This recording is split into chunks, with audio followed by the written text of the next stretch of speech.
Hey everyone, for those of you who need to hear this, trust God's timing.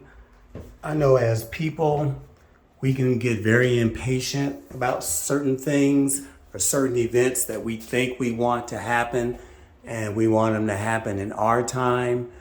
I know recently in a work situation that I've been in that a new position that I am going into was presented to me a while ago, and at the time of the presentation, I was under the impression that the transition would probably happen in a couple of weeks, because that's what we thought at the time.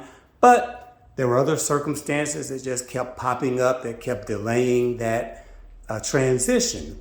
And I did find myself in the course of that time becoming frustrated and short patient and questioning why is this continuing to happen, and I'm ready to move, and just all this stuff.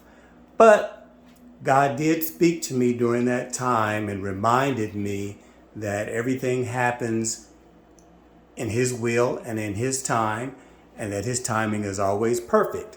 So at that point I was like, okay, I'll just let it be. Whatever it's going to be is what it's going to be. And so eventually the transition did happen. Looking back from this perspective, now I can see why it happened when it did. I'm not really going to go into a lot of details. Let's just say that if God's timing had been what I had wanted it to be, the whole process would have just been a whole lot. It would have been messed up. It just would have been messed up. But like I said, God knows. God's timing is always perfect. He knows what needs to be done, when it needs to be done, and how it needs to be done. All we need to do as followers, I feel, is just have that connection with Him and just be open to follow the directions that He sends. Anyway, that's it for now. Thanks for listening. Have a wonderful, blessed day. Talk to you again soon. Bye.